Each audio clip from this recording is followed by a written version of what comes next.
Oke, teman-teman, selamat siang semua. Senang bisa bertemu dengan teman-teman di Zoom ini. Kita bisa berdiskusi hari ini 1,5 jam ya, Jesta ya.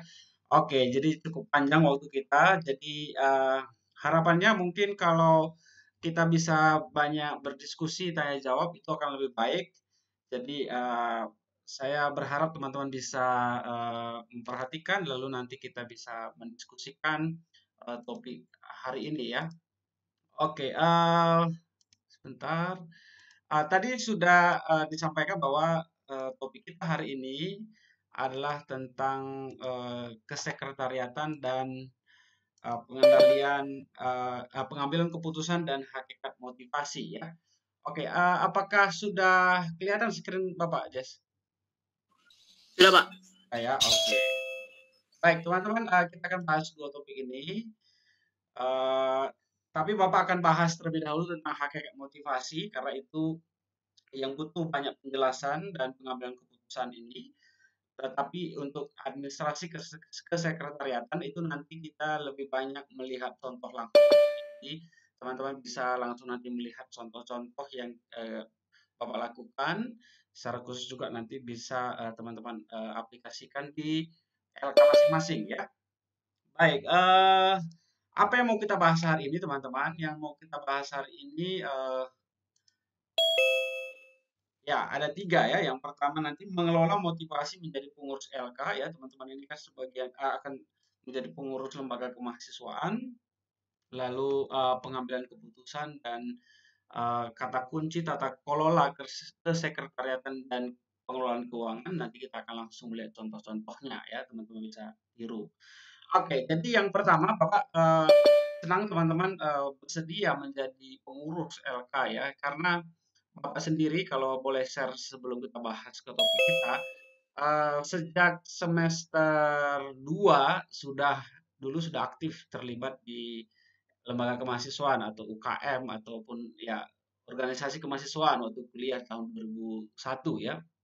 Jadi cukup banyak pengalaman yang nanti Bapak coba bisa share ke teman-teman, mulai dari pengalaman gagal, gagal dalam artian eh, ya contoh kegagalan yang konkret itu adalah begitu teman-teman jadi pengurus 1 2 bulan, pengen cepat-cepat selesai, nah itu berarti gagal menurut Bapak ya. Dan Bapak pernah begitu ya, udah jadi pengurus 2 bulan, gitu ya. Ini kapan selesai kepengurusan ini pengen segera berakhir gitu ya. Tapi ada juga pernah ikut dalam kepengurusan 1 tahun itu sangat cepat rasanya. Kita bisa memulai dengan baik, lalu mengakhirinya juga dengan baik, dan kita sangat menikmati proses pembentukan di dalam organisasi tersebut ya. Jadi pengalaman-pengalaman demikian Bapak pernah alami waktu kuliah dulu ya, dan itu nanti akan berhubungan dengan motivasi dan bagaimana kita memilih ataupun apa yang menjadi motif kita menjadi pengurus lembaga kemahasiswaan ya. Oke, Bapak mau tanya dulu deh, mungkin ada yang mau share sedikit apa yang menjadi motivasinya, motif apa yang mendorong kalian untuk menjadi pengurus mungkin? Silakan ada yang mau share, siapa saja boleh. Mau dari yang LK atau yang non-LK, Pak? Non, apa bedanya? Non-LK yang tidak ikut organisasi, Pak. Jadi mahasiswa tapi ikut akan tingkat 2. Oh, tapi nggak akan jadi pengurus? Uh, enggak sih. Tapi Belum, nggak tahu nanti belum mereka. mungkin ya, Belum, belum. belum. Belum. Belum, oke. Oke, yang ikut LK deh, yang udah pasti akan jadi pengurus sebuah LK. Ada tadi Bapak lihat mahasiswa Bapak yang pintar ngomong. Bapak tanya aja siapa namanya. Si Garen, ada nggak Garen tadi? Garen, nggak ada ya? Dari sipil, nggak ada ya? Berarti salah. Lihat tadi. Coba wajahnya. Ayo, siapa? Oke, ini serius semua muka kalian. Udah makan semua nih ya. Atau Karina nih, Karina. Karina 32 2018 016. Karina pengurus S dan BK berarti ya? Saya pengurus organisasi SK, Pak. Seni dan SK, oke. Pariwisata. Kenapa Karina pengen jadi pengurus SK? Kalau saya kenapa mau jadi pengurus, karena pertama tertarik untuk tambah pengalaman. Oh, Karena pada pengalaman. dasarnya saya kan aslinya sebelumnya tuh pemalu banget. Oke. Tapi pengen berubah gitu, pengen punya banyak teman, pengen kenal sama orang banyak. Jadi saya ikut UKM dan puji Tuhan sekarang sudah lebih baik, udah nggak malu banget, udah mulai Ya. kenal banyak orang, banyak temennya, kayak gitu sih Pak. Oke, ya mantap ya Karina ya. Jadi ada landasan pengalaman pribadi sehingga pengen bertumbuh melalui ikut LK ya. Oke, satu orang lagi cowok Angga nih. Ini Angga 31 2018 015. Angga UM apa nih? UMM apa? Angga? Ya, Pak. Kenapa Ya. Angga? Saya kan nggak ikut LK sih Pak sebenarnya. Oh, umum ini bacaan Nggak. video, sorry. Iya. Umum. Oh, itu UMM. Umum. Oke, nggak ikut nggak Kak? Enggak Pak. Oke, kenapa nggak mau ikut nggak? Bagus juga nih. Tadi kan Karina ikut. Sebenarnya sempat tertarik Pak, tapi kan waktu itu saya pikirnya mau cari pengalaman kan ya, buat maksudnya mau kerja dulu. Waktu itu kepikirannya, soalnya kalau misalnya kerja sama LK takutnya nggak ya gitulah Pak. Oke, karena terus kerja sekarang ya. Iya, terus akhirnya sekarang saya kerja, tapi karena pandemi malah nggak kerja. Oke, Angga, thank you. Ya, Iya, Pak. teman-teman kita akan melihat lebih rinci tentang motivasi dan pengambilan keputusan dan sebagainya.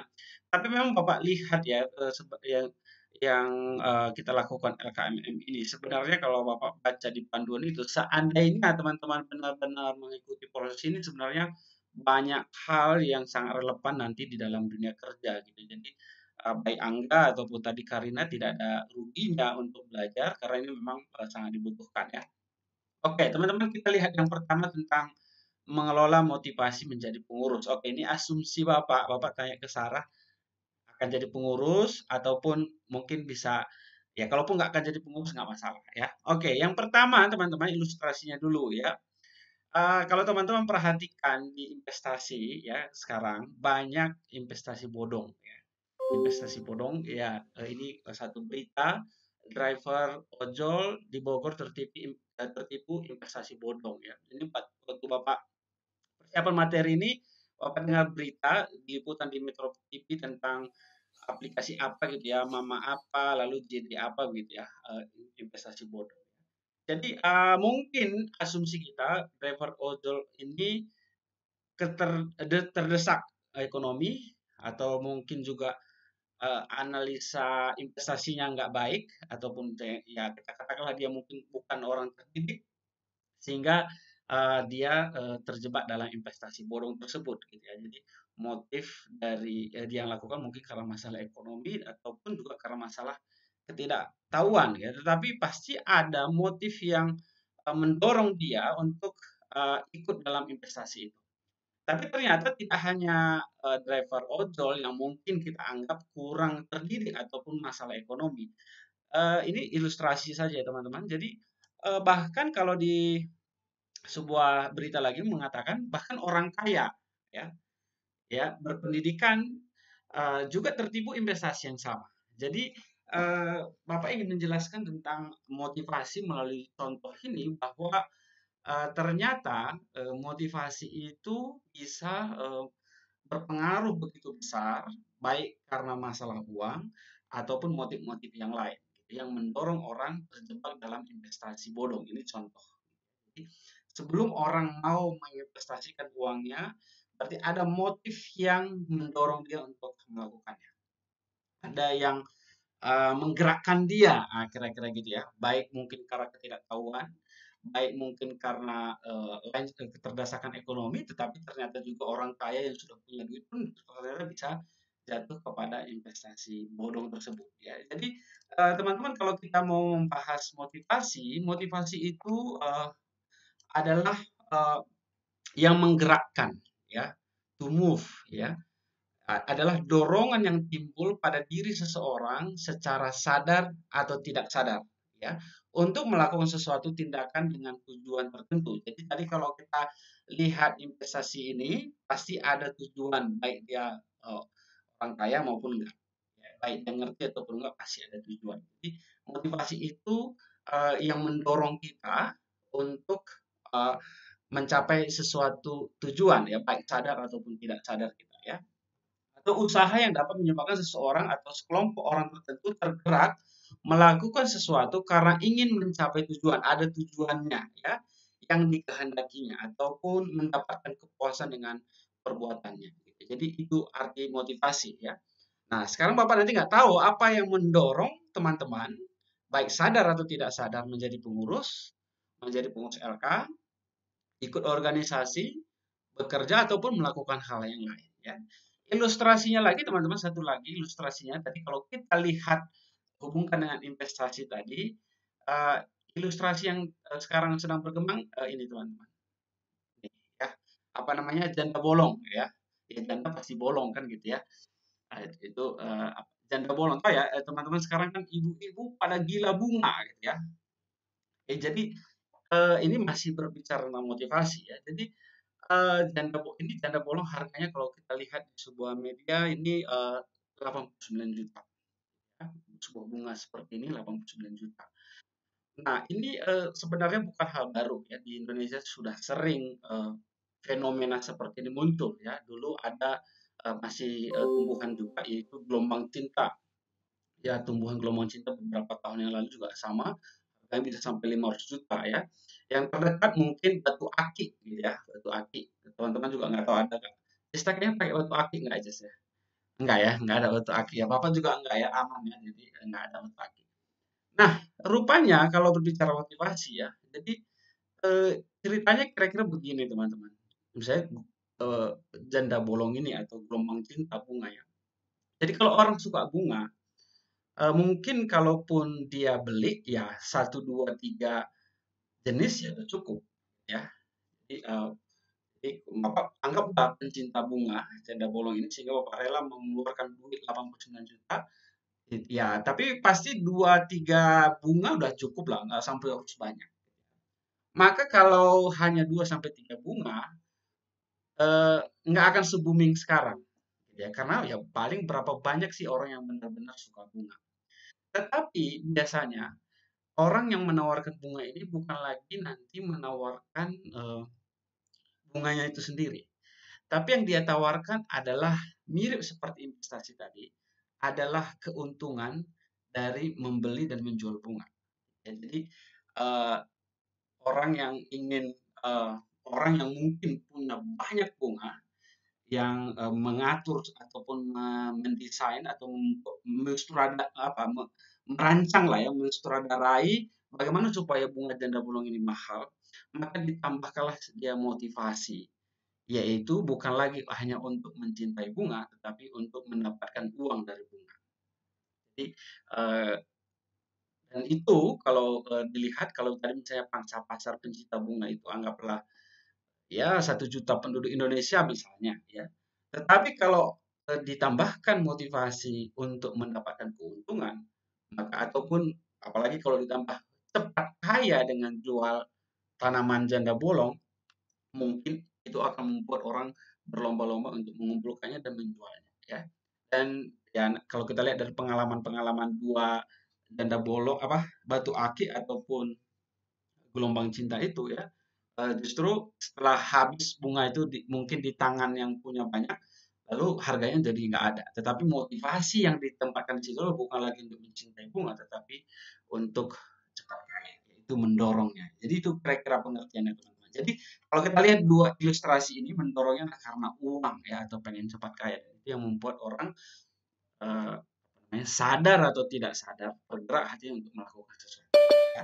Oke, tentu kita nggak mau membahas investasi bodong ya, meskipun itu cukup cukup booming ya sekarang ya. Ada orang percaya klik-klik saja dapat uang, gitu kan.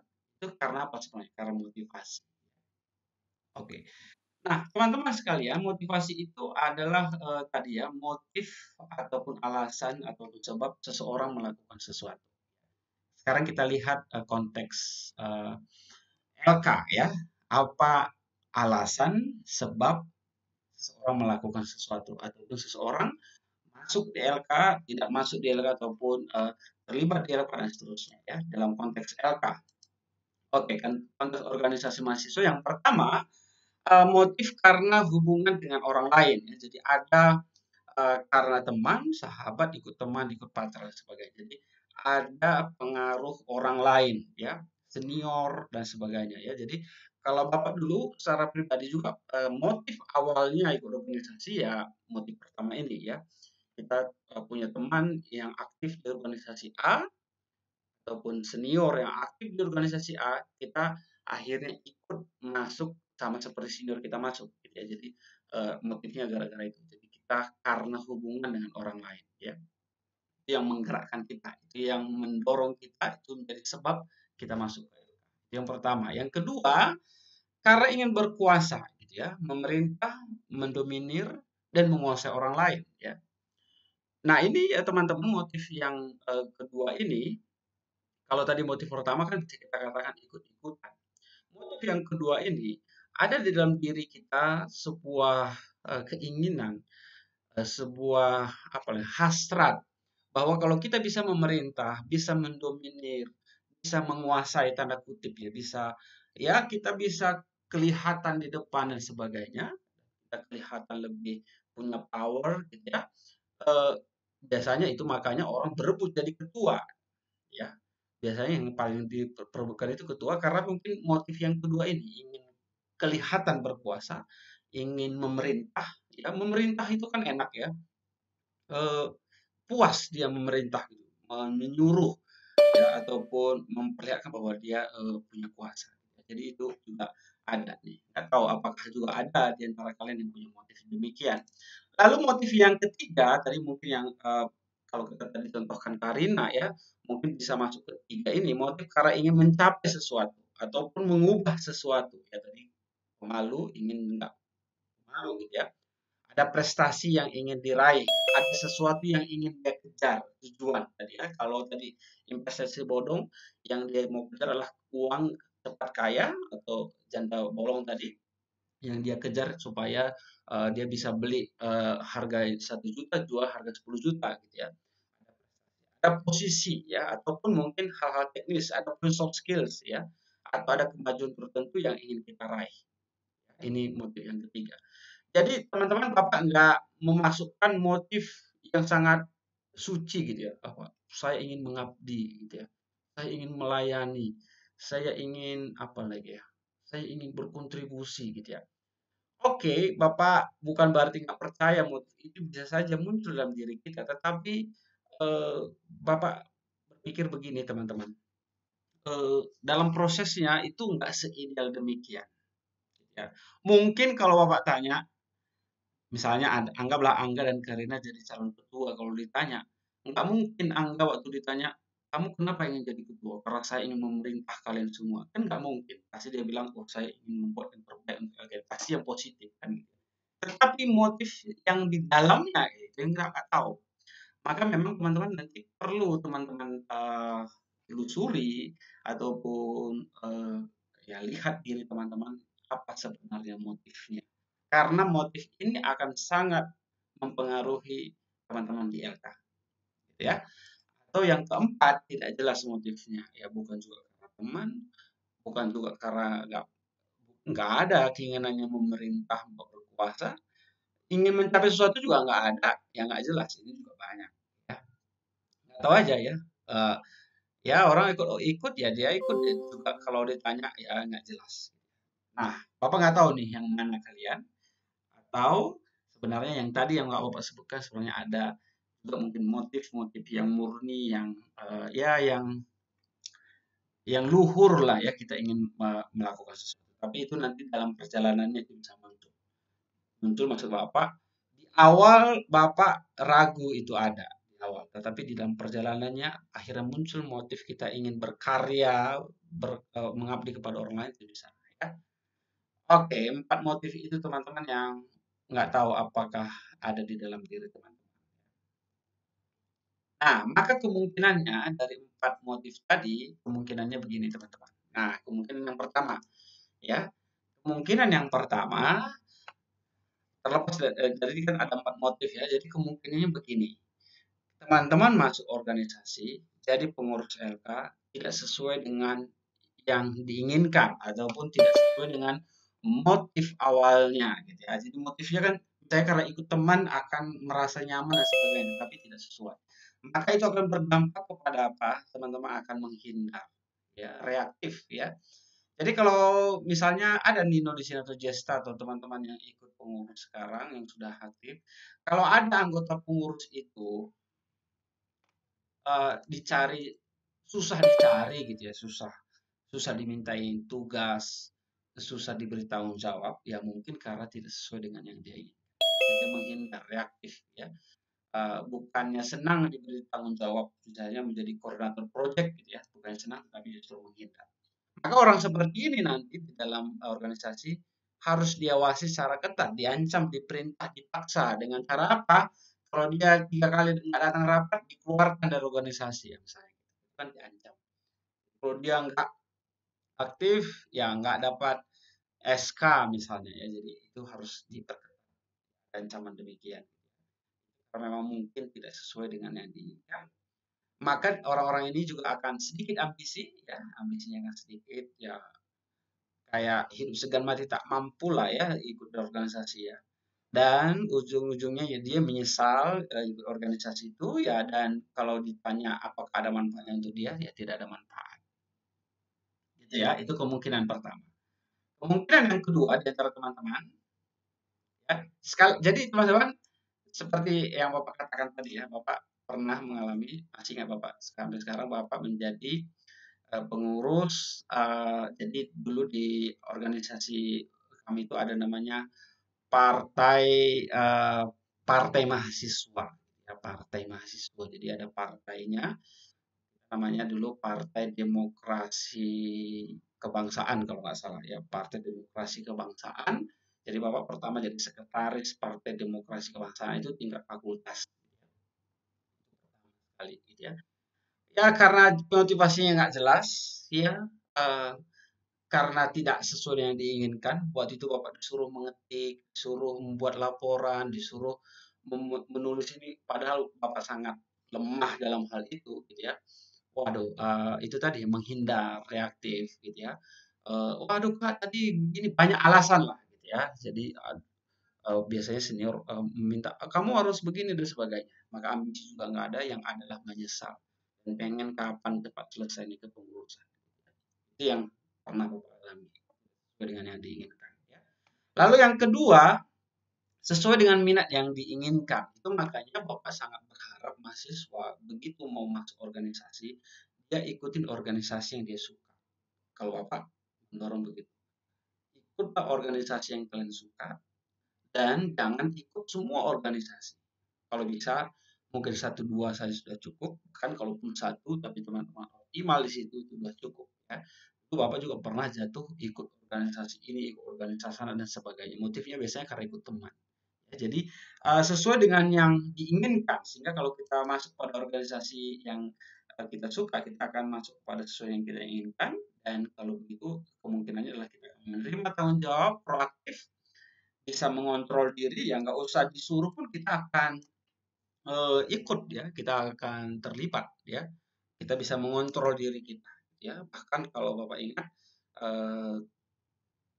organisasi berikutnya itu kadang bahkan kita pernah rapat itu 1 kali 24 jam gitu sampai besok paginya, karena waktu itu sudah mulai bersemester, jadi kita rapat kerjanya itu sampai pagi pun nggak masalah ya. Nggak tahu apakah kalian sudah pernah mengalami demikian ya, Bapak beberapa kali rapat organisasi itu sampai pagi gitu, dari dari pagi ke paginya besok gitu ya, karena waktu itu sudah akhir semester, kita mau rapat kerja, untuk rapat demikian pun nggak ada yang komplain gitu ya, karena sudah bisa mengontrol diri karena ingin terlibat di dalamnya ya. Jadi kita punya ambisi ya, punya ambisi. Jadi teman-teman ambisi di sini itu bukan yang ini ya, maksudnya ambisi di sini maksud Bapak bukan untuk berkuasa dan sebagainya, tapi kita punya punya spirit untuk melakukan yang terbaik untuk organisasi.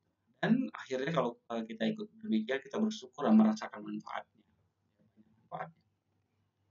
Itu kemungkinannya.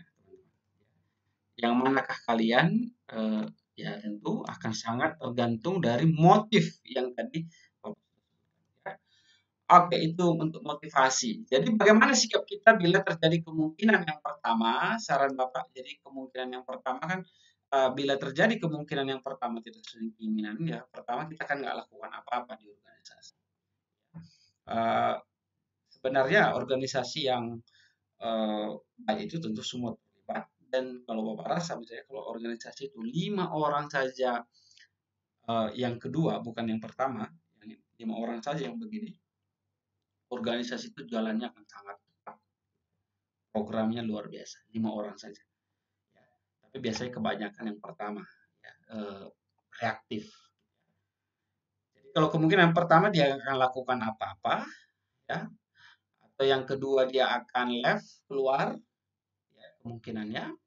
Atau kemungkinan yang ketiga, kalau yang pertama kalau masih memungkinkan, teman-teman, saran Bapak adalah finishing well, jadi kita selesaikan dengan baik. Kalau tahun depan akhirnya pengen keluar organisasi itu nggak masalah, tapi kita bisa menyelesaikan tanggung jawab. Bapak pun meskipun tadi Bapak bilang kapan ini selesai, ya tetap ya selesai setahun regenerasi udah. Kita mau apakah mau berselancar di organisasi lain, ya silahkan, atau misalnya kepengurusan yang lain. Tapi kemungkinan 3 ini bisa terjadi, ya. Oke, jadi motivasi demikian, teman-teman. Nggak tahu yang mana nanti yang ada dalam diri teman-teman, tetapi perlu teman-teman lihat apa yang mendorong sebab motif teman-teman menjadi pengurus. Oke, sampai di sini dulu. Silahkan kalau ada yang mau bertanya, silahkan teman-teman.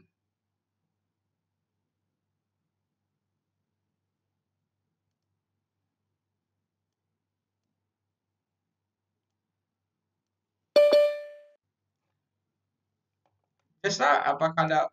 Oke, langsung saja berarti. Kalau ada yang mau bertanya, silahkan. Pak, stop share dulu. Silahkan teman-teman, ada yang mau bertanya?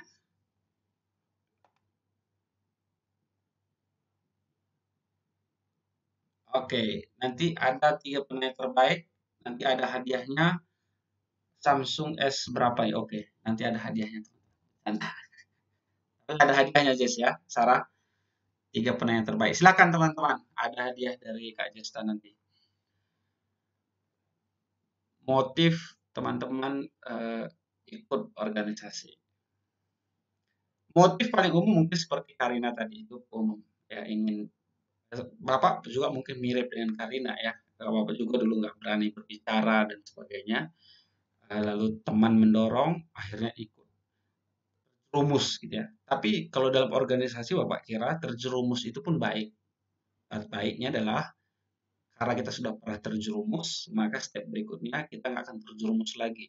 Gitu ya. Jadi kalau teman-teman terjerumus masuk satu organisasi sekarang, nggak usah terlalu berkecil hati, itu juga pengalaman yang baik. Kenapa? Karena nanti berikutnya teman-teman akhirnya bisa memilih mana organisasi yang mau teman-teman ikutin, mana enggak. Gitu ya. Jadi, tapi ini ada berapa orang kita ya, 48 orang, teman-teman. Bapak jujur mengatakan kalian jangan yakinlah kalian pilihan kalian aktif organisasi itu tepat. Itu sangat menolong Bapak sampai sekarang. Itu karena apa ya? Karena pernah terjerumus yang tadi menyesal tadi, lalu ikut lagi rapat sampai malam itu dan sebagainya. Itu rupanya sangat bermanfaat. Oke. Belum, silakan. Ada yang mau bertanya? Untuk motivasi dulu.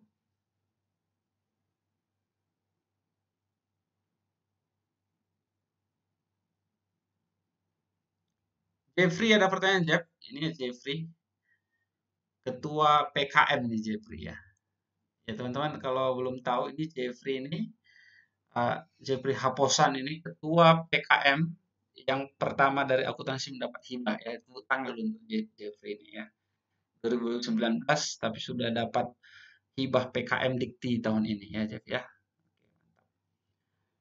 Jeffrey masuk organisasi apa Jeff? Belum masuk Pak, mungkin tahun depan baru daftar. Oke, belum masuk ya. Oke. Oke, kalau belum ada pertanyaan, kalau ada pertanyaan di kolom chat juga boleh. Berarti kita lanjut ke tentang, oke Bapak share screen lagi tentang pengambilan keputusan ya. Gimana tadi? Sudah kelihatan screen Bapak, Jess? Sudah, Pak. Oke, sekarang kita masuk ke pengambilan keputusan ya. Dalam pengamatan Bapak, mungkin ini hanya pengamatan prematur ya, artinya belum, karena Bapak kan nggak pernah ikut rapat-rapat kalian. Tetapi dalam pengamatan Bapak, di dalam pengambilan keputusan yang umumnya kita ambil adalah voting. Ya.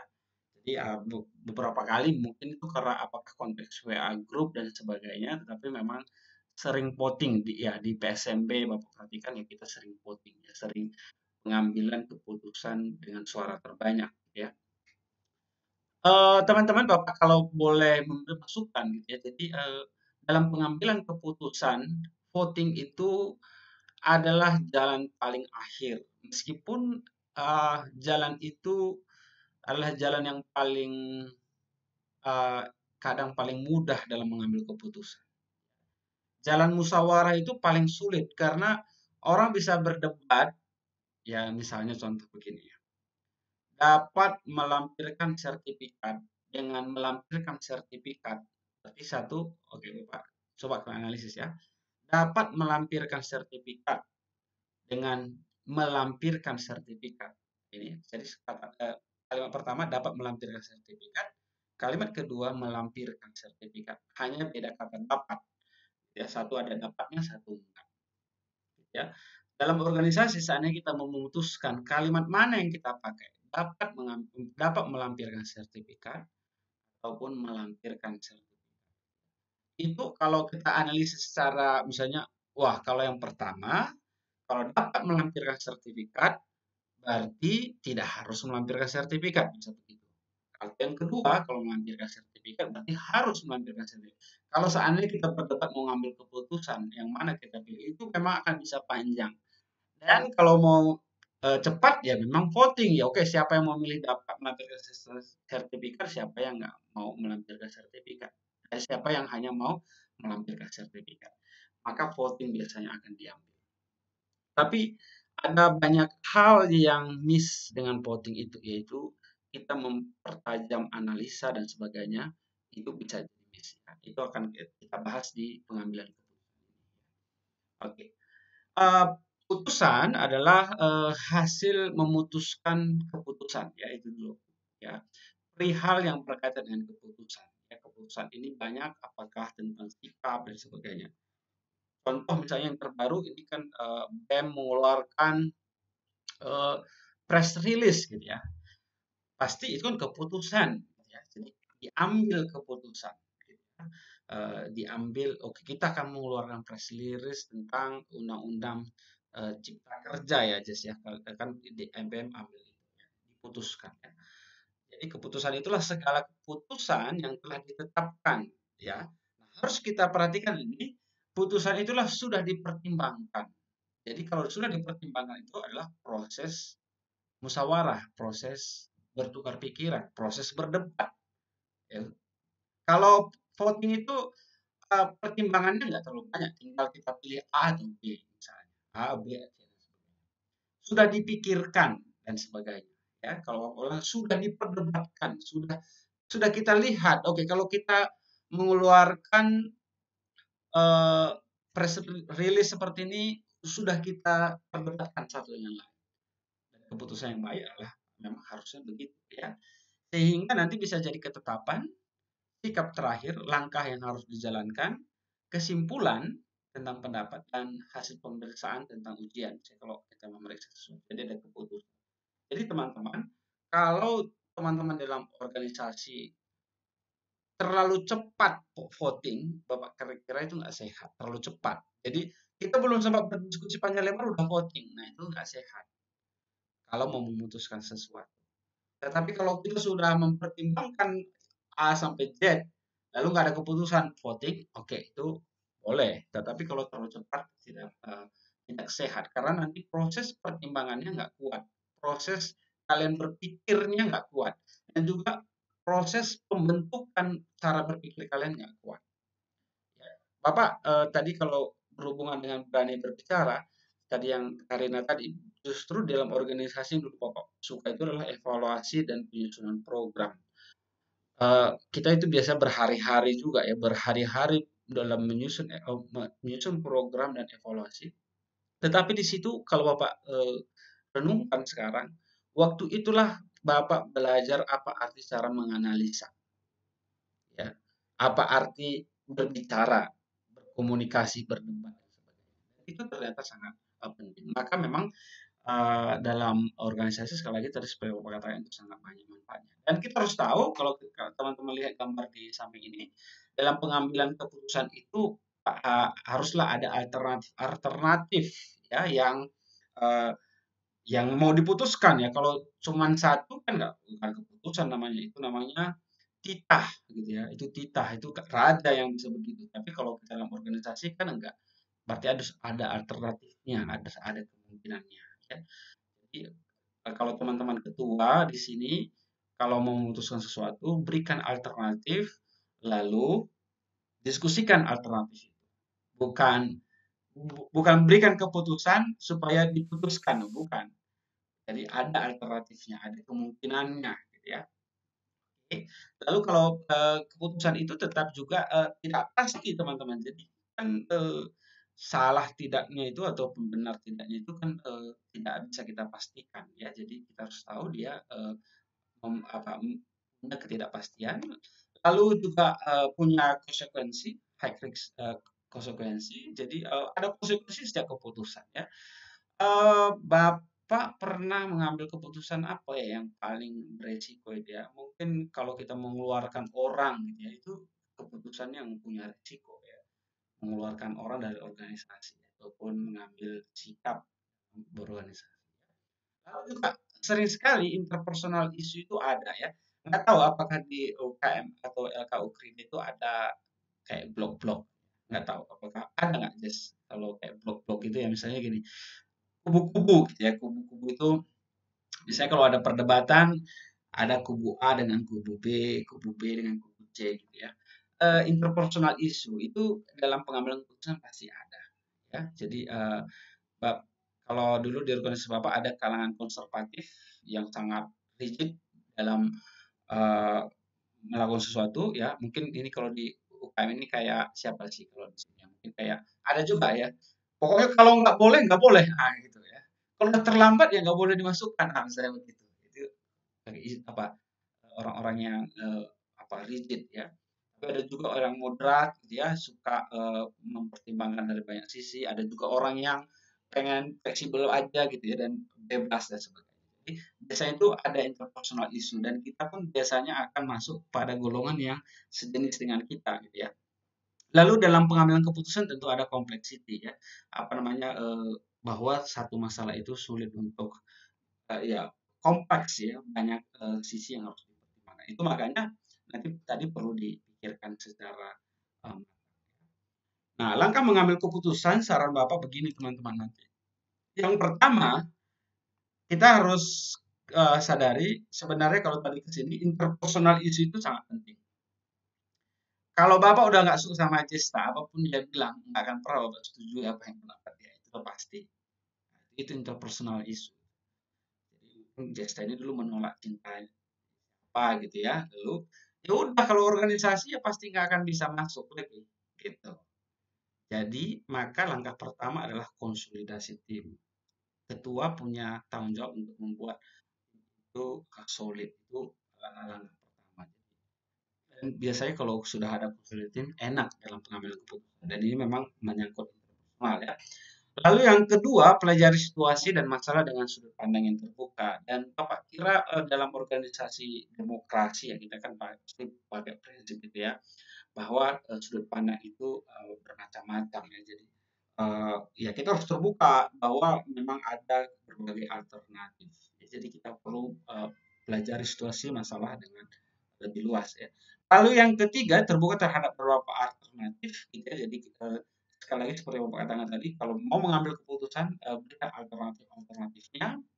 Lalu kalau ada perdebatan carikan win-win solution yang memang bisa mengakomodir semua orang ya. Misalnya kayak sekarang ya, pasti kalau isu yang sedang hangat kan undang-undang cipta kerja itu ya, yang omnibus law itu ya.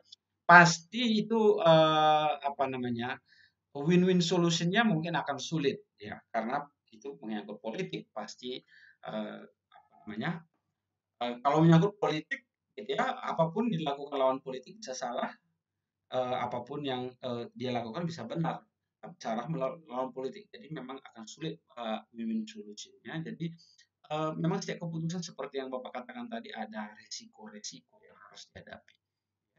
Tapi kan kita tetap harus ambil keputusan. Lalu penting yang terakhir adalah juga masalah interpersonal, itu berkomunikasikan sebagai keputusan bersama. Jadi teman-teman harus membudayakan bahwa itu bukan keputusan Nino gitu ya. Itu bukan keputusan siapa Jesta, itu bukan keputusan Sarah ya, tapi itu adalah keputusan bersama. Jadi kalau 5 langkah ini teman-teman ambil, timnya solid ya, masalah interpersonal tidak terlalu mendominasi. Lalu kalau sudah kalian pelajari menganalisa situasi dan masalah dari berbagai sudut pandang, sehingga kalian juga kaya dalam berpikir, lalu terbuka, oke ada alternatif A dan alternatif B, lalu kita carikan win-win solutionnya, dan setelah kita ambil keputusannya, kita komunikasikan sebagai keputusan kita bersama, jadi bukan keputusan satu orang. Sehingga kalau kita mengambil keputusan no, yes, atau maybe, itulah keputusan kita bersama. Oke, itu terakhir juga penting adalah keputusan itu bukan kitab suci ya, yang nggak bisa yang nggak bisa dievaluasi ya. Dia adalah keputusan yang dapat dievaluasi secara berkala. Jangan-jangan memang kita salah mengambil keputusan ya. Jadi kalau Bapak runut teman-teman, pengambilan keputusan itu ada proses berdebat. Ini adalah proses soft skills juga bagi kalian kalau organisasi, karena kita akan banyak menganalisa di sini. Lalu melatih cara berpikir, cara berpikir di LK itu enaknya kalau kita berdebat, kalau mungkin kalau rapat kerja lalu ada yang berdebat. Enaknya di situ kita sedang dicoba cara berpikir kita, utarakan saja gitu, utarakan bahwa kita melihat ini begini, gitu. Dan itu akan baik untuk kalian. Lalu tentu dalam organisasi kita harus menerima perbedaan, gitu ya, semua punya cara pandang berbeda, lalu menghargai keputusan. Itu Bapak kira poin penting. Ambil keputusan dengan proses perdebatan, latih cara berpikir, terima perbedaan, dan hargai keputusan bersama ya. Jalan terakhirnya mau voting ya silahkan, tetapi kalau belum apa-apa bisa langsung voting, itu tidak sehat di dalam sebuah organisasi. Itu topik yang kedua teman-teman. Silahkan kalau mau kita diskusikan dalam langkah mengambil keputusan. Bapak dulu, kalau sudah dua ya, tadi yang pertama motif kita ikut organisasi, motif apa, lalu dalam pengambilan keputusan. Silakan teman-teman. Oke, ini dari Alfadro ya, sudah ada pertanyaan dari Alfadro. Oke, Pak, saya mau bertanya, dalam mengambil sebuah keputusan harus memperhatikan model dari masalah dan kendala yang ada. Bagaimana cara untuk mengembangkan kemampuan untuk membuat keputusan yang mantap, handal, dan tepat pada waktunya, Pak? Lalu salah satu contoh pengambilan keputusan dalam hubungan dengan service learning seperti apa, Pak? Terima kasih. Oke, ini learning ya. Oke, Bapak yang pertama dulu ya. Bagaimana cara untuk mengembangkan mengembangkan kemampuan untuk membuat keputusan yang mantap, handal, tepat pada waktunya. Oke. Yang pertama prinsipnya dulu Alfadro, keputusan itu kalau kamu pakai kalimat mantap, handal, dan tepat, oke, mungkin kata yang terakhir lebih tepat, bukan benar salah, tepat. tepat dalam waktunya, tepat dalam konteksnya, tepat dalam situasinya, tepat dalam masalahnya, tepat dengan orangnya. Itu memang Bapak setuju dengan itu ya. Jadi dia harus tepat, ya, tepat. Dan itu memang yang paling sulit. Kalau soal benar salah itu lebih mudah ya, lebih mudah. Misalnya kalau dia sudah ada kesalahan dikeluarkan itu mudah, tetapi belum tentu tepat untuk keberlangsungan organisasi dan sebagainya. Jadi bagaimana cara mengambil keputusan yang tepat? Bapak kira tidak ada formula yang baku, tetapi kalau Alvadro tadi perhatikan bahwa kalau kita ada proses berpikir, proses mencari alternatif, proses melihat dari sudut pandang yang berbeda. Jadi kita berpikir, ya kita lihat alternatifnya, lalu kita mendengarkan sudut-sudut pandang yang berbeda, ya. Tadi kan sudah akan jadi berputar ya. Orang juga berpikir, orang juga mendengarkan sudut pandang, lalu orang juga akan mencari alternatifnya. Kalau semua orang yang mengambil keputusan itu sudah tiga-tiganya ini, lalu begitu diambil keputusan, apakah itu musyawarah, apakah itu voting, maka kemungkinan dia tepatnya lebih tinggi, meskipun nggak menjamin tepat atau tidak.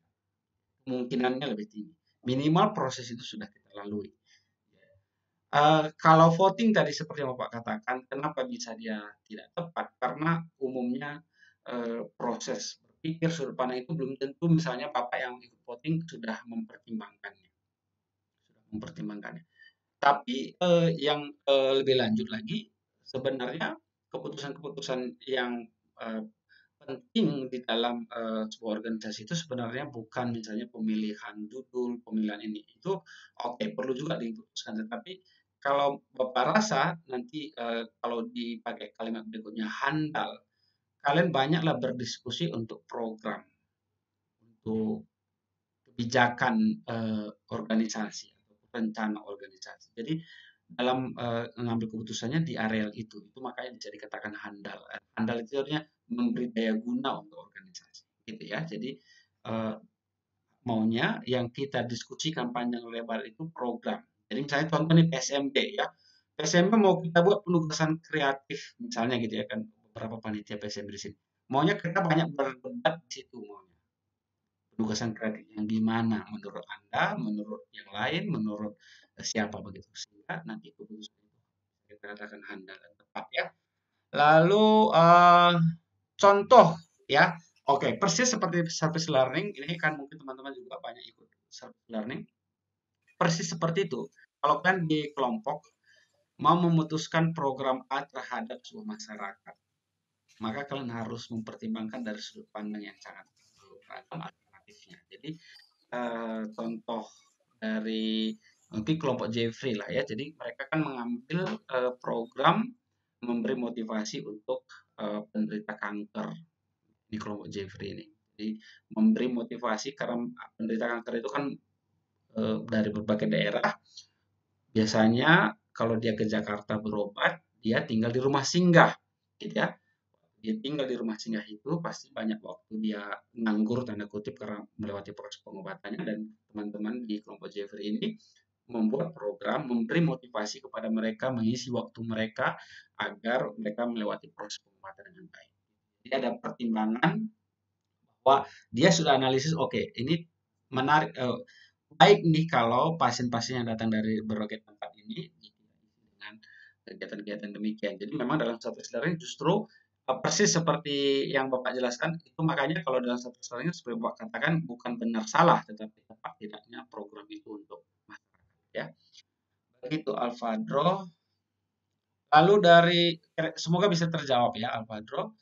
Dari Aurelin, Pak saya ingin bertanya, jika kita sudah diskusi panjang dengan anggota organisasi dan berujung dengan cara voting, kemudian hasil votingnya sudah didapat dan dibagikan di grup anggota organisasi, tapi ada anggota yang tidak setuju dengan keputusan, padahal dia tidak ikut rapat dengan alasan tidak jelas, apakah lebih baik kita tetap melakukan keputusan voting di rapat atau harus dipertimbangkan lagi dengan rapat bersama ya? Oke, ini pertanyaan yang sangat bagus dari Aurelin ya.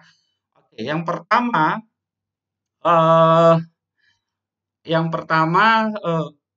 ini nanti kalau kalau orang rigid, orang konservatif bilang ya nggak usah dihiraukan, orang salah dia nggak ada, kenapa dia nggak ikut rapat. Nah, udah selesai persoalan. Ya kan? Kalau yang pertama. Tapi kalau orang yang sedikit moderat, dia dengar dulu apa rupanya apa namanya pertimbangannya. Ya, jadi kalau Bapak misalnya orang moderat, Bapak nggak akan langsung mengatakan, ya udah nggak usah didengarkan, itu udah voting, ngapain lagi kita dengarkan orang salah dia sendiri, kenapa dia yang ikut rapat gitu ya. Tetapi kalau Bapak termasuk orang moderat ya, Bapak analisa dulu pertimbangannya. Karena bisa saja memang kita miss pertimbangan dia nggak kita pikirkan sebelumnya, bisa jadi kan. Nah, tetapi kalau pertimbangannya itu sudah kita pertimbangkan, ya hiraukan. Tapi kalau pertimbangannya itu esensial ataupun cukup urgent, kalau Bapak rasa tetap terbuka untuk kita mempertimbangkan, tetap terbuka. Meskipun ruangan itu nggak besar, ruangan itu misalnya ya, kecuali memang sangat-sangat urgent, oke silahkan dipertimbangkan, rapat bersama lagi. Misalnya seandainya Aurelien ketua ya, nggak ada salahnya Aurelien pikir-pikir lagi, oh iya benar juga yang dibilang si A ini, meskipun kami sudah putuskan, sehingga Aurelien bisa menginisiasi oke rapat lagi. Kalau menurut Bapak begitu. Kalau Aurelien orang yang moderat, tetapi kalau orangnya cukup rigid, ya Aurelien nggak akan dengar nih orang yang kayak gini, orang yang nggak ikut rapat. Dua-dua mungkin bukan berarti yang satu salah satu benar ya, enggak. Tetapi Bapak kira ya kalau Aurelien ketua ya Aurelien yang ambil kebijakan, dua-dua benar. Kalau Aurelien pertimbangkan lagi pun nggak salah. Bapak ya kan pertimbangan lagi. Kalaupun nggak dipertimbangkan karena dia yang nggak ikut rapat, ya benar karena kita sudah boleh bahwa kita mau ambil keputusan itu. Jadi memang sekali lagi nggak bisa kita pastikan mana yang lebih baik, tetapi kalau Aurelien yang ngambil kebijakan mau rapat atau enggak, ya kalau saran Bapak, dua-duanya bisa dipertimbangkan. Kalau memang nggak terlalu esensial, ya diabaikan saja. Apalagi yang dia bilang itu sudah kita diskusikan sebelumnya, ya udah nggak usah di. Tetapi kalau esensial, ya silakan. Begitu Aurelien. Dan ini memang banyak orang juga begini. Sukanya masuk di tengah-tengah gitu kan. Ada juga begitu. Itu ya Aurelien. Oke, dari Giovanni. Siang Pak, saya mau bertanya, apa pengaruh dan penerapan motivasi terhadap kinerja organisasi? Ini pertanyaan yang baik sekali. Serta jika misalnya dalam satu organisasi tidak semuanya memiliki motivasi, bagaimana cara menyikapi dan hal apa yang harus kita lakukan? Oke. Apa pengaruh dan penerapan motivasi terhadap kinerja organisasi? Kalau Bapak boleh bilang, mungkin belum 100% akan mempengaruhi kinerja, tapi mungkin start awalnya itu akan sangat berpengaruh. Motivasi itu mungkin teman-teman awalnya bisa saja karena ikut teman, tapi setelah dalam perjalanan mungkin bisa berubah, kinerja organisasinya bisa bertumbuh. Jadi, ada orang mungkin sejak awal sudah mantap startnya, kinerja organisasi baik, motivasi sudah mantap, ya. Ada orang mungkin start awalnya tadi karena pacarnya, itu juga kan banyak, ya.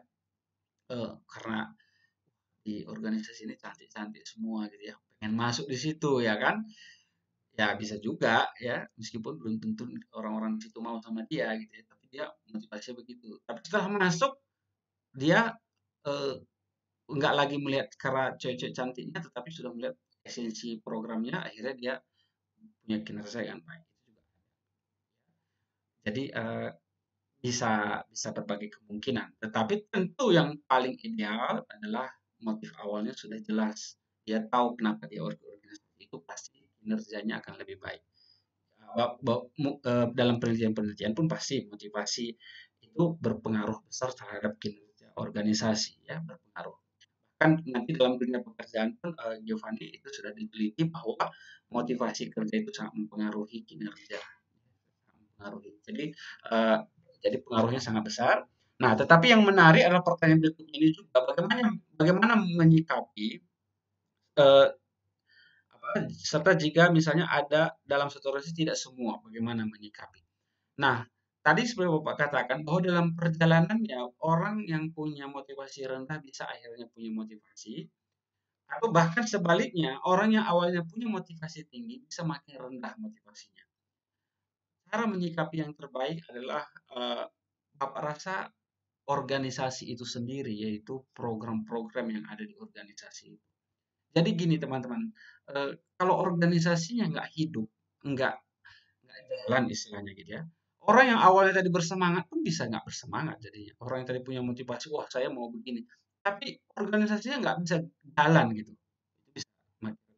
Maka cara menyikapi yang terbaik adalah kalau organisasi itu baik, orang yang mungkin awalnya pengen ikut-ikutan pun bisa menjadi orang yang teraktif di dalamnya. Maka solusi dari Bapak adalah buatlah organisasi kalian itu menantang. Menantang itu ada hal yang mau kalian capai begitu. Ada hal yang mau kalian raih gitu ya. Kalau boleh dibilang bahkan ada keuntungan yang mau kalian dapatkan di situ. Buatlah begitu. Kalau kalian buat begitu, organisasi itu bisa hidup gitu ya. Senang dia. Misalnya dulu Bapak organisasi mahasiswa. Ambisi Bapak apa? Supaya jadi utusan ikut acara nasional. Itu kan akhirnya membuat kita diseleksi gitu. Waktu itu diseleksi gitu. Jadi misalnya kalau ada acara nasional, waktu itu Bapak ikut di Jogja. Jadi bayangkan sebagai mahasiswa di Medan, diutus ke Jogja itu senangnya minta ampun. Jadi yang diutus 10 orang, yang diseleksi 100 orang. Wah itu makin baik lagi. Gitu ya. Membuat orang berpikir gitu, wah aku harus baik di organisasi ini gitu ya. Nah, ada gairahnya gitu, ada yang membuat dia berlari lebih kencang. Nah, itu yang perlu kita ciptakan agar orang-orang yang tadi tidak punya motivasi itu bisa bertumbuh motivasinya. Gitu. Jadi kita yang harus menumbuhkannya, Giovanni. Gitu. Jadi kita harus sikapi dengan membuat program-program yang lebih terukur, lebih punya sasaran yang jelas, ya, sehingga membuat orang-orang yang ada di organisasi itu akan bertumbuh. Dan sekarang Bapak sekaligus juga menyampaikan kepada kalian, mulai tahun lalu kan kita sudah dorong ya LK itu berprestasi secara nasional, misalnya seperti hibah PKM gitu. Kalau kan targetkan kita harus dapat hibah nih dari LK kita supaya dapat dana untuk LK kita. Kalian bisa misalnya naik gunung dari hasil hadiah hibah itu dan sebagainya. Nah, itu kan membuat LK itu bertumbuh. Ya, jadi buat target-targetnya ya. Kalian harus berprestasi secara nasional melalui LK kalian dan seterusnya. Ya, jadi disikapi demikian. Dan langkah kedua yang paling umum dilakukan itu adalah senior mementoring anggotanya. Itu juga penting ya. Jadi senior perlu dilibatkan. Nggak tahu apakah misalnya tadi kalau SNK gitu ya, apakah alumni-alumninya tetap datang ikut gitu. Kalau Bapak rasa perlu kalian ciptakan juga itu relasi yang baik, sekali diundang dia dalam rapat, memberi arahan dan sebagainya, supaya dia bisa memotivasi orang-orang yang tadi ya. Begitu ya Giovanni. Lalu dari pertanyaan Karina, Pak, saya mau tanya, kalau setiap rapat ketika kita mengusaha sesuatu, kemudian kita kan pasti minta respon dari rekan yang lain. Nah, bagaimana cara menyikapi respon mereka yang bilang terserah bebas? Waduh. Oke, ini berarti kemudian kita kan minta respon. Oh, berarti Karina ini ketuanya lalu minta respon anggota begitu ya Karina. Lalu anggota bilang terserah kamu ya. Berarti enggak Iya, ada. betul. Betul ya gitu. Oke. Iya, Pak. Baik. Unik juga nih kalau ada organisasi begini. Kalau terserah, kalau bebas itu kan berarti Karin ini kan Lord ini kan. Lord yang punya terserah, kalau Lord terserah dia. Gimana ya kalau begini? Oke, berarti motivasi anggota-anggotanya masih sangat rendah. Artinya dia ya ikut-ikut aja berarti ya, belum pengen ya Mungkin yang paling baik ya Karina perlu pikirkan program yang berbeda mungkin ya. Apakah SNK tadi gitu ya. Oke teman-teman, gimana kalau kita nari Papua nih, belajar nari Papua? Kan dia bilang terserah, ya udah semua nanti pakai Papua ya gitu. Nah, mungkin kita beri, oh nggak mau deh kalau nari Papua, mungkin gitu ya. Nah, mungkin bisa begitu. Jadi selama ini misalnya kalian dance modern gitu ya. Lalu bila Karina usulkan, bulan depan kita latihan nari Papua ya, gitu kan. Mereka belum berpikir, oh nggak mungkin bilang terserah. Kalau terserah nanti mereka misalnya pakai begitu mereka nggak suka. Nah, mereka mulai bisa merespon. Mungkin begitu Karina. Jadi usulkan sesuatu yang aneh, mungkin nggak akan terserah lagi dibilang mereka. Gitu ya. Misalnya kalau SNK, gimana kalau kita tampil di mana dibilang? Misalnya kalau tampil, gimana kalau kita tampil di acara apa begitu ya? Sesuatu yang beda lah, gitu, supaya memancing mereka. Gitu Karina. Mungkin itu bisa solusi ya. Jadi sampaikan gagasan yang gila kepada mereka, supaya mereka nggak bilang terserah. Gitu Karina ya. Sampaikan sesuatu yang beda gitu. Atau misalnya gimana kalau bulan depan kita latihan narinya di Gunung Gede gitu. Oh terserah gitu. Ayo naik. Ya kan? Terus juga gitu ya. Begitu Karina. Coba sampaikan gagasan-gagasan yang beda. Mungkin dengan demikian nanti respon mereka bisa tumbuh. Ya. Oke Karina, terima kasih. Lalu oke ada pertanyaan lain dari Steve ya. Steve saya mau bertanya, jika seseorang mengalami kendala dalam sebuah organisasi dan teman-temannya memberi motivasi dorongan pada dia, tapi dianya tidak menerimanya, bagaimana pendapat dari Bapak atau masukan buat orang tersebut? Ya, yang pertama sifat kita harus sadari kita nggak bisa mengubah orang dulu ya. Sifat kalaupun sifat ketua organisasi, teman-teman semua lah dalam berorganisasi kita nggak bisa mengubah orang. Kita nggak bisa mengharapkan orang melakukan seperti yang kita seperti yang kita pikirkan. Misalnya, oke kamu semangat dong, gitu. Kita nggak bisa. Kita mungkin mengatakannya bisa, tetapi membuat dia bersemangat itu bukan ranahnya kita. Itu kita nggak punya kapasitas sampai ke sana. Ya. Karena dia bukan siapa-siapanya kita, ya dia kan bebas. Karena dia ya punya kebebasan sendiri, kita juga punya kebebasan.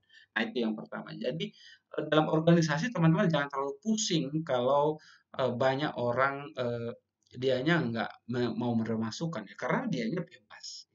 Jadi kita jangan terlalu pusing. Nah, memang itu pentingnya dalam organisasi itu ada waktu-waktu konsolidasi, waktu-waktu kita bersama, waktu-waktu kita mengerjakan kegiatan-kegiatan yang mungkin tidak terlalu berhubungan dengan organisasi. Jadi semua orang kan butuh proses sampai kepada satu titik sama seperti kita. Ya, semua mungkin beda-beda nanti prosesnya. Dalam proses konsolidasi itulah, kalau saran Bapak, kalian harus menciptakan suasana-suasana yang dinamis dalam organisasi teman-teman. Akan program-program yang menarik gitu ya bagi teman-teman teman-teman di organisasi. Bapak rasa mungkin dalam konteks kita, misalnya kalau dulu kami yang sering itu lah misalnya naik gunung. Ya, kami organisasi kerohanian, tetapi ada saat-saat tertentu kita buat program naik gunung. Ya. Nah, karena bisa saja orang-orang yang seperti Steve katakan ini sebenarnya karena dia nggak tertantang sehingga nggak bisa nggak mengeluarkan seluruh potensinya, tetapi dengan variasi kegiatan demikian mungkin dia bisa keluar gitu. Jadi buatlah program-program yang ya teman-teman lihatlah apa yang mungkin perlu dilakukan ya. Bahkan kami dulu pernah buat program olahraga ya seperti kalian mungkin futsal begitu ya atau olahraga bareng begitu. Itu cukup membantu di dalam kalau kita ingin mengingatkan orang lain ya dengan melalui momentum-momentum itu bisa saja dia akan bertumbuh dengan sendirinya. Ya, Stewart. Oke, Larry Pauli ya. Oke, mungkin pertanyaan terakhir sebelum kita masuk ke topik berikutnya. Pak nanya bagaimana cara saat ada masalah saya lempar masalah tersebut untuk mencari solusi ke forum atau ke anggota yang lain. Dan anggota hanya diam dan tidak tahu cara menanganinya. Sebaiknya untuk mencapai keputusan itu bagaimana ya Pak? Gitu ya. Oke, masalah ya. Bapak rasa begini, Pauli. Pauli bisa beri alternatif dulu. Jadi ada masalah A, karena harus diputuskan. Kalau responnya nggak ada, alternatifnya kasih 3. Teman-teman, ini 3 menurut saya solusi atas masalah ini. Bagaimana tanggapan teman-teman? Nah, mungkin dengan demikian nanti teman-temannya bisa menanggapi solusinya. Jadi masalahnya apa ya? Misal, ya jadi berikan alternatif supaya mereka bisa menanggapi alternatif itu. Mungkin lebih tepat dulu. Ya, nanti mereka nanggapin, mungkin di awal setuju tidak setuju dulu, ya. Setuju nggak yang alternatif pertama? Oh, saya nggak setuju. Baru mungkin Pauli bisa nanya berikutnya, kenapa kamu nggak setuju? Ya, yang penting nggak setuju lah. Oke, yang lain, kamu setuju nggak? Setuju. Nggak setuju.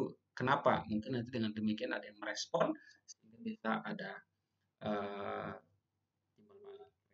ya.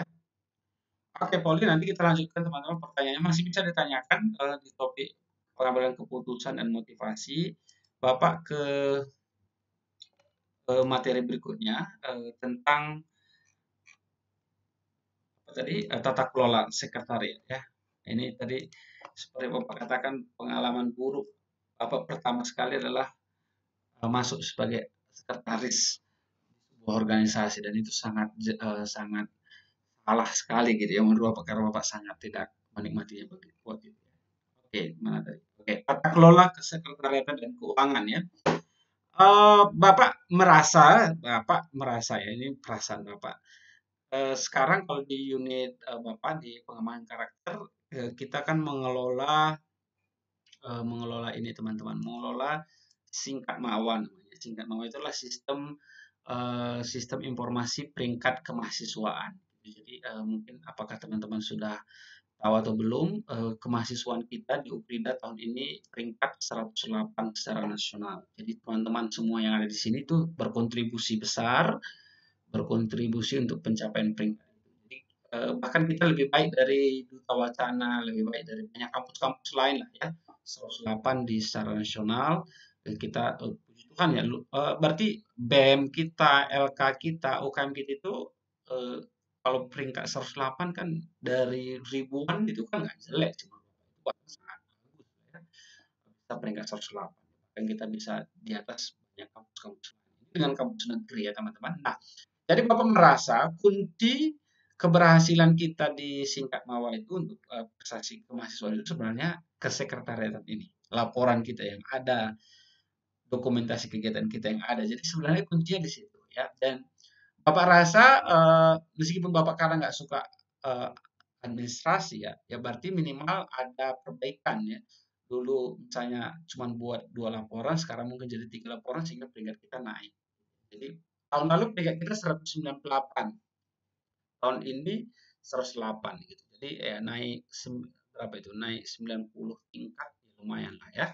Nah, kata kuncinya di mana teman-teman? Yang pertama disiplin ya. Jadi kita mencoba ini disiplinnya adalah bahwa semua kegiatan itu memang harus dilaporkan ya, dan juga kalau di UKRIDA juga ya semua harus transparan dan sebagainya ya. Jadi peluang tanda kutip ya penyelewengan itu sedikit sekali. Jadi karena kita disiplin. Lalu yang kedua tidak menunda, yaitu ini prinsip-prinsip sederhana ya, tidak menunda. Jadi misalnya kita buktikan dengan PSMB tahun ini ya. PSMB tahun ini semua panitia pengarah dibagi membuat laporan dan udah harus selesai sebelum dibubarkan.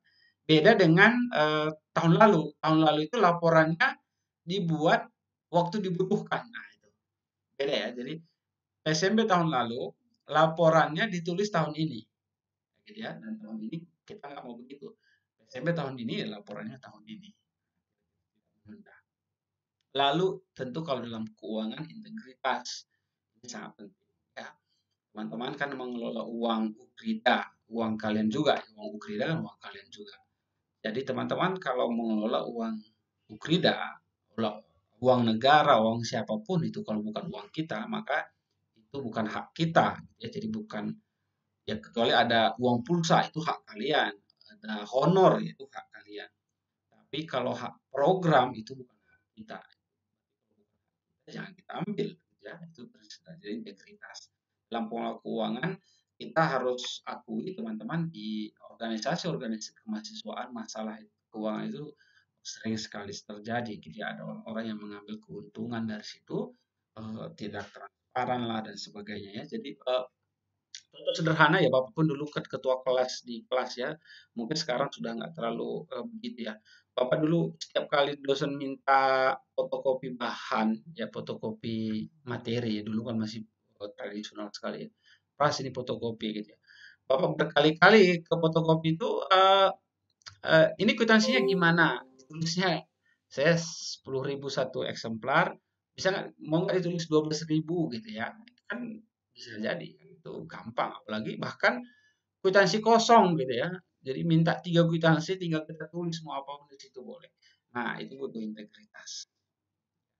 Ya, teman-teman, ya kalau teman-teman mengelola program, mengelola uang, ingatlah yang nggak berarti lah ya. Maksudnya itu kalau sesuatu yang nggak halal itu nggak akan baik gitu. Jadi integritas teman-teman ya. Itu kata kuncinya. Jadi khusus yang mengelola keuangan, nggak usah iri karena itu bukan hak kita gitu kan. Jadi kan gini ya, orang korupsi itu kan gini ya, ada uang 1 juta ya kan, enggak gede 1 juta. Lalu kita beli barang A gitu ya, barang A. Kita bisa anggaplah dapat keuntungan 100.000 ya, 100.000. Tapi karena itu bukan hak kita, nggak usah merasa seharusnya kita bisa dapat 100.000, kira-kira gitu. Karena itu nggak ada peluang untuk situ. Beda dengan investasi. Misalnya Bapak beli saham BRI gitu 3.000 harganya. Ya, besok tentu Bapak berharap jadi 3.100, Bapak dapat rupiah gitu kan. Itu beda karena memang itu hak Bapak. Tapi kalau kalian mengelola anggaran 1 juta, di situ nggak ada peluangnya kalian berinvestasi, enggak. Itu kalian mempertanggungjawabkan uang orang lain, uang Ukrida. Jadi prinsip begitu teman-teman ya. Percaya deh sama Bapak, keuntungannya kalau kalian berintegritas itu jauh lebih besar dibanding kalian enggak. Contohnya nanti kalau kalian sudah kerja, kalian akan ingat bahwa semua pemilik perusahaan itu butuh satu orang, yaitu orang yang bisa dia percaya, itu orang yang berintegritas. Kalau ternyata kalian orangnya, tentu kalian akan beruntung. Kenapa? Karena jauh lebih besar manfaatnya untuk kalian pada masa yang akan datang. Jadi kalau kalian mulai dari hal-hal sederhana, hal kecil di organisasi ini, itu kan terbentuk nih, mental kalian akan terbentuk nanti. Dan nanti kalau kalian di dunia kerja pun, ya kalau Bapak punya perusahaan kan nggak mungkin Bapak cari orang yang nggak Bapak percaya. Pasti Bapak akan cari orang yang Bapak percaya. Orang yang Bapak percaya itulah orang yang bisa berintegritas. Ya, jadi dia nggak neko-neko lah ya.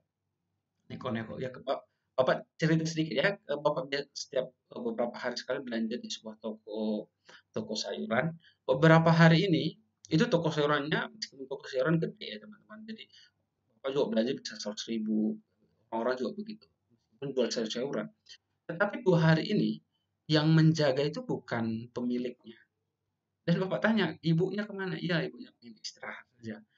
Oh, berarti dia kan udah percaya nih sama yang bukan penjaganya nih. Karena mengelola uang yang omsetnya mungkin kalau tokonya itu menurut Bapak 1 hari bisa 5 juta, 6 juta gitu ya. Kalau orang ibu itu nggak dipercaya, dia ambil aja misalnya 300.000 gitu dari 6 juta kan nggak akan kelihatan.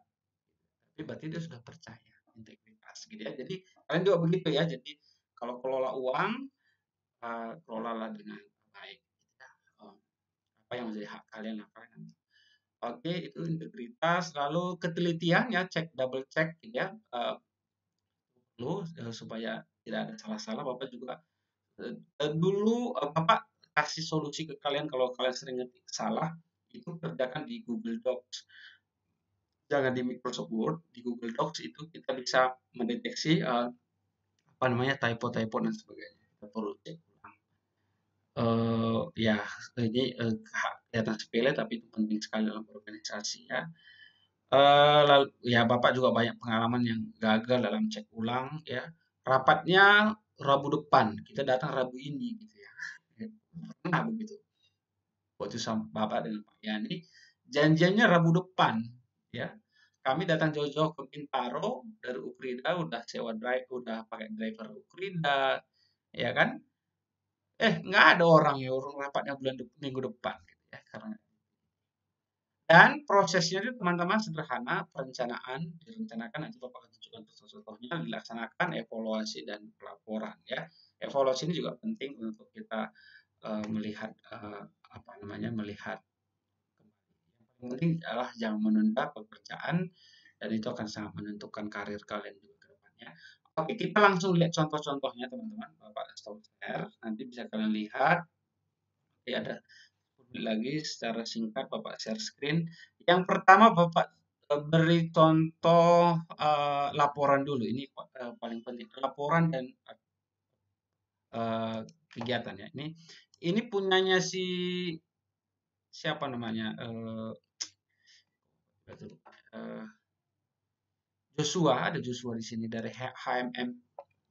Siapa namanya?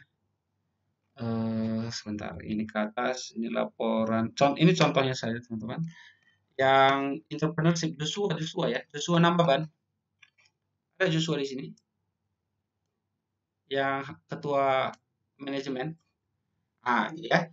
Oke, ini contoh teman-teman yang punyanya Joshua. Kemarin kan Joshua melaporkan ini di Singkat Nawa, lalu Bapak ubah dikit formatnya, jadi seminar kewirausahaan di kompetisi dan festival HMM ya.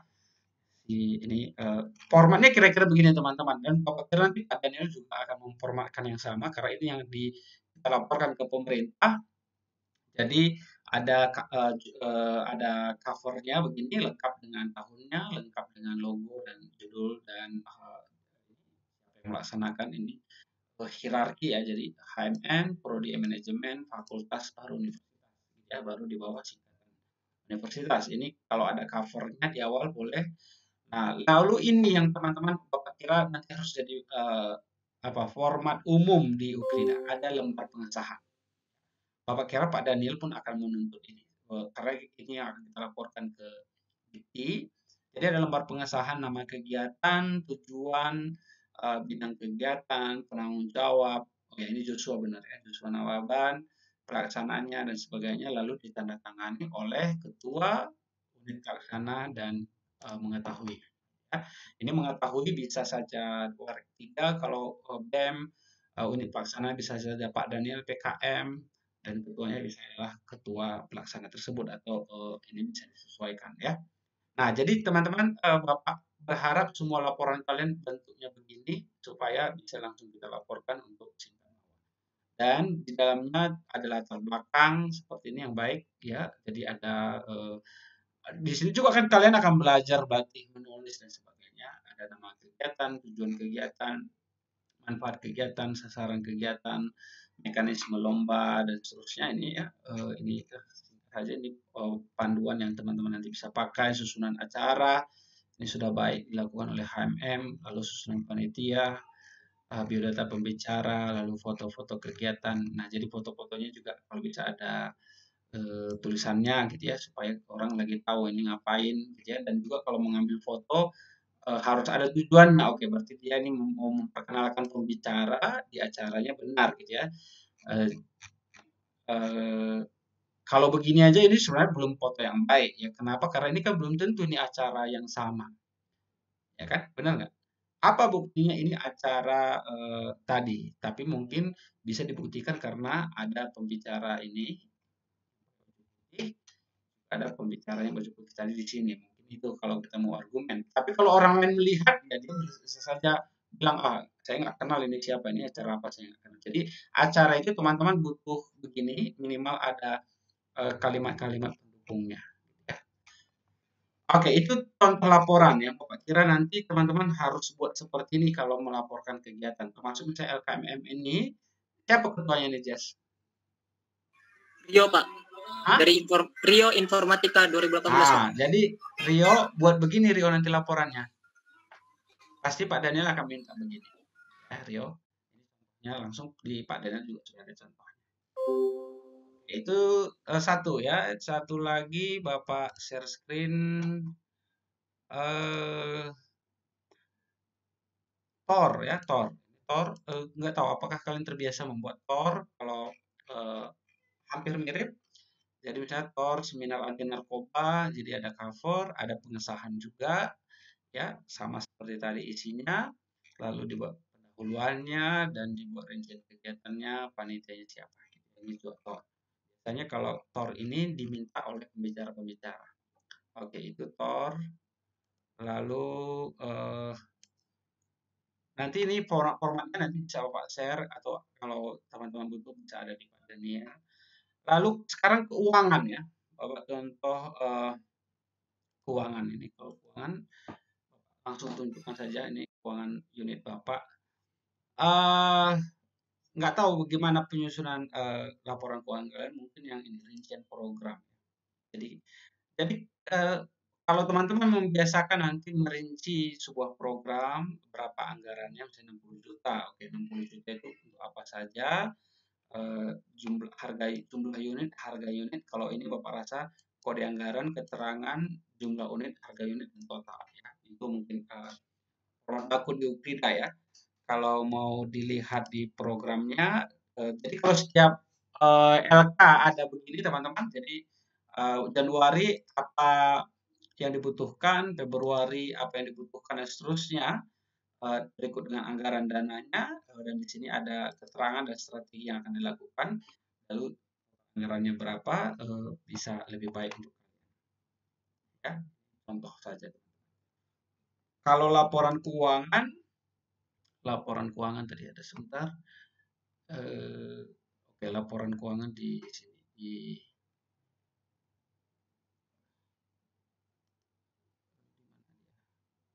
Oke, laporan keuangan. Sebentar. Nah, laporan keuangan tadi yang Bapak bilang integritas tadi.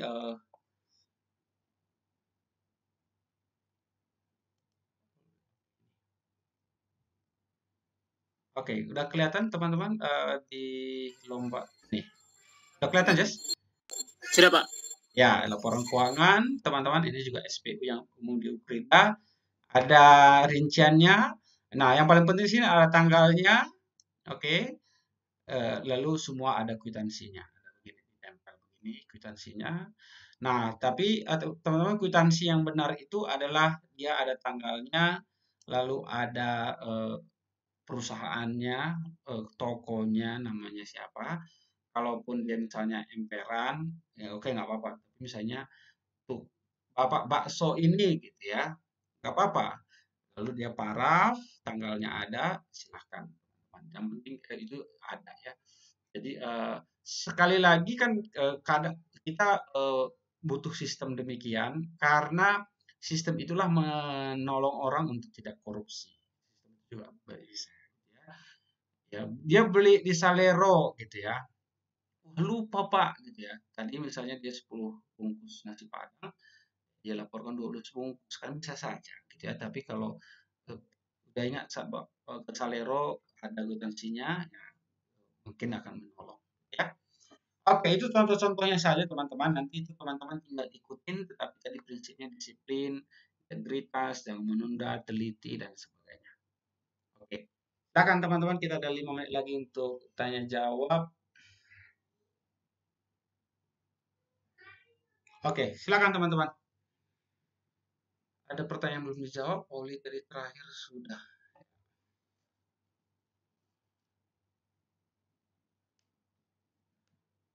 Mungkin kalau sekretariat itu bendahara sama sekretaris ya, tetapi ketua saran Bapak mengecek.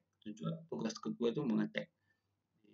Cek penggunaannya. Jadi gini dia teman-teman. Misalnya kayak Bapak kalau mau melaporkan sesuatu juga harus ada yang ngecek sebelum dilaporkan. Jadi kalau Bapak ya Pak Denny, wakil rektor 3 yang mengecek. Kalau Pak Budi yang melaporkan, Bapak yang ngecek. Jadi kalau Bapak yang mengelola uangnya, nggak bisa Bapak yang langsung melaporkan. Bapak harus harus ada yang mengecek apa yang Bapak kelola itu, teman-teman. Jadi bendahara yang mengelola uangnya, ketua mengecek. Kalau ketua dan bendahara yang mengelola uangnya, mungkin Pak Daniel pun pasti akan mengecek. Gitu. Jadi prinsip-prinsip ini Bapak kira hal-hal teknis dalam organisasi, tapi itu sebenarnya sangat baik untuk melatih kita, ya, melatih teman-teman untuk masa depan teman-teman sendiri. Silakan kalau ada mau bertanya langsung disilakan, atau kalau mau di kolom chat silakan, ada 4 menit lagi. Tadi format tadi Jess, mungkin nanti bisa juga kami akan share, Bapak akan kasih ke Pak Daniel, nanti mungkin Pak Daniel bisa share ke BEM, semua LK bisa pakai format yang sama. Tapi minimal misalnya hari ini Rio berarti nanti akan buat laporan seperti yang Bapak buat tadi. Karena nanti kita juga akan laporkan ke pemerintah, ada pengesahannya. Berarti Rio, lalu Nino yang tanda tangan, baru Pak Daniel. Gitu kan gitu ya. Berarti Rio ketua panitia, unit pelaksana adalah BEM, Nino ketua BEM, lalu Pak Daniel sebagai penanggung jawabnya.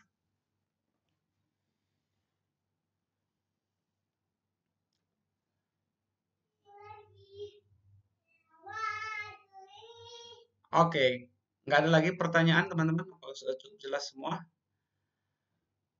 Oke, kalau sudah cukup jelas, waktu kita juga sudah habis. Terima kasih teman-teman sudah menyimak, dan kiranya bermanfaat teman-teman untuk mengembangkan organisasi teman-teman. Sekali lagi selamat berorganisasi, jangan merasa rugi berorganisasi, justru kalian beruntung ikut organisasi, karena itu akan membentuk sosial kalian, membentuk karakter kalian, membentuk siapa kalian yang nanti ke depan juga itu akan sangat berguna untuk kalian. Nggak rugi ikut organisasi, ya, nggak rugi. Justru kita akan sangat beruntung punya pengalaman berorganisasi, karena itu akan melatih mental kita, melatih diri kita untuk ke depannya. Oke, terakhir Bapak beri kesaksian deh ya. Bapak punya saudara ikut organisasi juga di Unpad. Waktu dia diterima di Astra, bukan sales ya, tapi Astra itu kalau nggak salah Bapak setiap tahun itu mencari top talent itu mungkin 10 atau 5 orang dari ribuan. Menurut dia, kenapa dia bisa diterima? Karena dia mensaksikan waktu dia berorganisasi, dia jualan kue untuk mencari dana organisasi itu. Ya, dia cerita apa adanya, bagaimana dia menjual kue waktu organisasi itu. Dan menurut dia itulah kunci dia diterima di antara 10 orang itu. Menurut dia ya, karena kalau skills dia dari Unpad ya, Unpad itu ya mungkin masih kalah dengan UI. Tapi apa dia masuk? Karena pengalaman organisasi itu. Makanya dia bilang, Bang, aku bersyukur banget dulu pernah ikut organisasi, kami cari dana di organisasi itu, susah-susah dan sebagainya. Ternyata itu yang menurut dia membuat dia diterima di Astra itu. Ya, nggak tahu teman-teman nanti apakah punya pengalaman. Kalau Bapak secara pribadi juga bisa jadi dosen sekarang ya karena ikut organisasi. Ya, kenal dengan Pak Denny, lalu ikut organisasi dan sebagainya, bisa jadi dosen. Kalau nggak mungkin Bapak ya jadi guru lah, jadi PNS dan sebagainya. Ya, jadi nggak rugi gitu Mas Bapak, teman-teman. Ya. Jadi semangat, kembangkan organisasinya sendiri, raih prestasi. Harapan Bapak kalian tahun 2 tahun di organisasi ada kalian dapat prestasi, supaya itu bisa membanggakan kalian juga ya. Terima kasih teman-teman, Tuhan memberkati semua ya. Saya kembalikan ke